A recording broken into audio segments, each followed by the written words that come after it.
China memiliki banyak cara dalam melawan tekanan tarif dari Amerika Serikat. Salah satunya adalah dengan memborong emas dalam jumlah yang amat besar. Secara resmi, cadangan emas China tercatat sebesar 2.279 ton emas per bulan Februari tahun 2025. Namun demikian, laporan terbaru dari Money Metals Exchange mengindikasikan bahwa Bank Sentral China sebenarnya telah mengakumulasi lebih dari 5.000 ton emas secara diam-diam. Dengan menimbun emas dalam volume yang sangat masif, baik yang terlihat maupun yang tersembunyi, China sedang membangun jaring pengaman untuk mata uang yuan, sekaligus mengurangi ketergantungan pada dolar. Pertanyaannya, mengapa emas yang dipilih China? Dan kenapa bukan aset lain seperti obligasi atau mata uang asing? Jawabannya sederhana. Emas adalah aset yang benar-benar nyata, yang nilainya tidak bisa dicetak sesuka hati seperti dolar atau yuan. Dalam sejarah ekonomi, emas dan perak telah terbukti sebagai alat tukar dan penyimpan nilai yang stabil selama ribuan tahun. Bahkan dalam teori ekonomi klasik, logam mulia seperti emas dan perak sering disebut sebagai bentuk uang alami karena nilainya terbentuk dari kelangkaan, kepercayaan, dan sifat fisiknya yang tahan lama. Tidak seperti mata uang kertas yang bisa terdilusi karena kebijakan cetak uang, emas dan perak mempertahankan daya belinya dalam jangka panjang. Inilah yang membuat banyak negara, termasuk China, mulai mengurangi ketergantungan pada dolar Amerika dan mengalihkan sebagian cadangan devisa mereka ke emas. Menariknya, konsep ini juga sejalan dengan gagasan klasik dari dunia Islam, penggunaan dinar, emas, dan dirham, perak, sebagai alat tukar yang sah dan adil. Sistem ini didasarkan pada logika bahwa uang harus memiliki nilai intrinsik, bukan hanya janji dari otoritas moneter.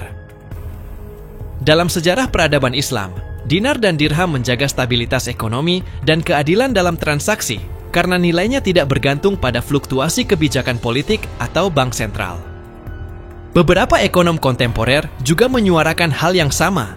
Misalnya, Robert Mundell, peraih Nobel Ekonomi dan dikenal sebagai Bapak Euro, pernah mengatakan bahwa emas adalah satu-satunya bentuk uang yang tidak bergantung pada pemerintah dan mampu menjaga stabilitas global.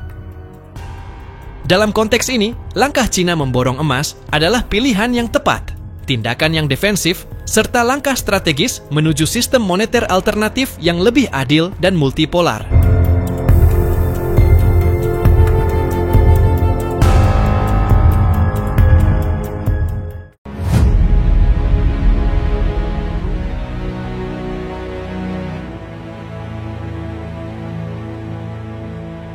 Ketertarikan China terhadap emas bukanlah keinginan dadakan yang muncul secara tiba-tiba. Selama lebih dari 2 dekade terakhir, negeri tirai bambu ini secara konsisten telah memperkuat cadangan emasnya. Awal mula keseriusan negara ini terlihat pada tahun 2001, ketika pemerintah China membangun Shanghai Gold Exchange. Di sini, transaksi emas diatur dengan ketat oleh negara, menjadikannya alat kontrol sekaligus katalis untuk mengakumulasi kekayaan nasional. Tapi China tak puas hanya bermain di pasar domestik. Seperti mesin yang di-starter, mereka mendorong produksi emas lokal. Hingga pada 2007, China bertransformasi menjadi produsen emas terbesar di dunia. Pada tahun 2008, saat krisis finansial dan ekonomi mengguncang Amerika dan Eropa, China diam-diam tersenyum, di mana mereka mengumumkan cadangan emasnya melonjak 76% hanya dalam 6 tahun, dari 600 ton menjadi 1.054 ton.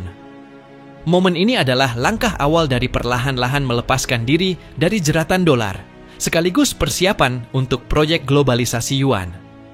Emas, dalam konteks ini, adalah bahasa universal yang bisa diterima oleh mitra dagang dari Riyadh hingga Moskow, bahkan ketika kepercayaan pada mata uang kertas mulai goyah.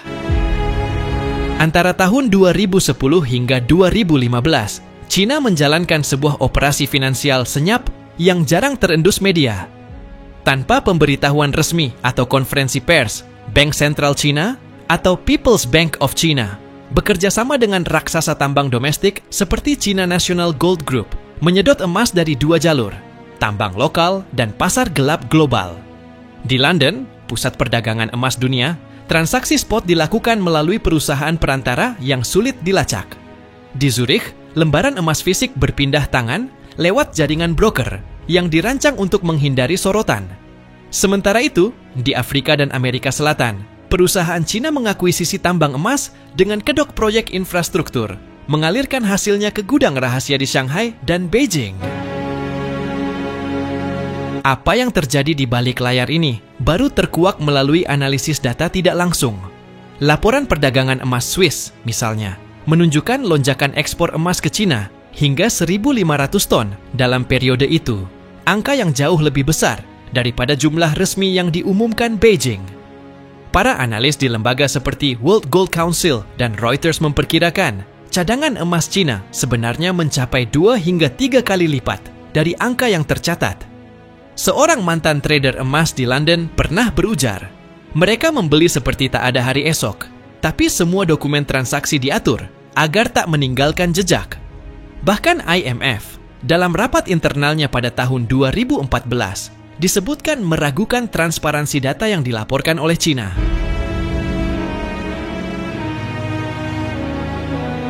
Kenapa semua ini dilakukan secara diam-diam? Strategi keamanan nasional. Dengan menyembunyikan skala sebenarnya, Cina menghindari gejolak harga emas global yang bisa merugikan posisi tawar mereka. Selain itu, ini adalah langkah antisipasi terhadap respons geopolitik Amerika Serikat.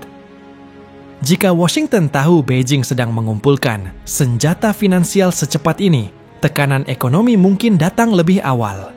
Pada dasarnya, ini mirip permainan catur.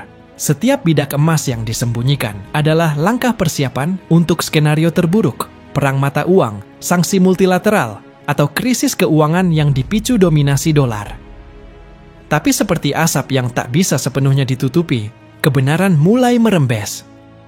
Pada tahun 2015, ketika Cina akhirnya mulai merilis data cadangan emas bulanan, dunia baru menyadari mereka telah menyaksikan akumulasi terbesar dalam sejarah modern yang dilakukan tanpa suara.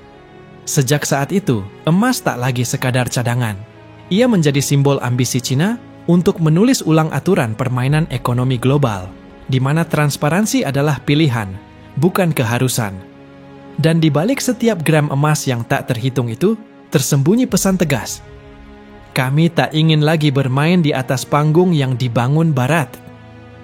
Ketika geopolitik semakin memanas, yakni ketika tarif demi tarif dibebankan Amerika sejak tahun-tahun 2018 hingga masa kepemimpinan Donald Trump saat ini, Cina justru semakin yakin bahwa emas adalah benteng terakhir.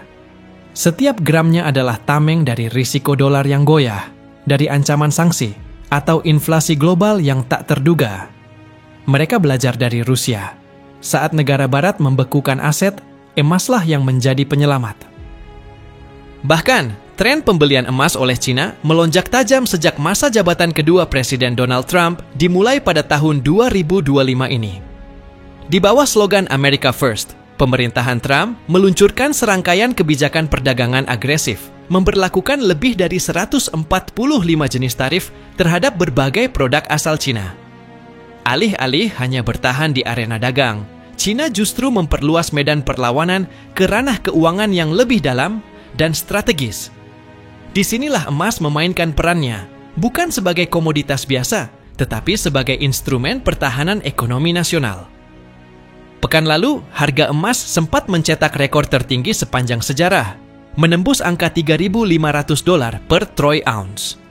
Lonjakan ini bukan sekadar angka statistik, ia mencerminkan gelombang ketidakpastian global yang semakin tinggi.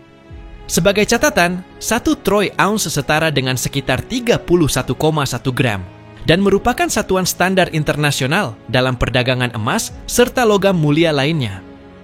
Jika dikonversi, harga tersebut berarti sekitar $112.540 atau sekitar $1.659.650.349 per 1 kilogram, mengingat 1 kilogram setara dengan kurang lebih 32,15 troy ounce. Di tengah guncangan geopolitik, inflasi, dan ketegangan antara kekuatan besar dunia, emas kembali membuktikan dirinya sebagai benteng terakhir kepercayaan finansial. Dan Cina, dengan cadangan ribuan ton yang diam-diam terus bertambah, tampaknya tahu persis cara memainkan kartu ini.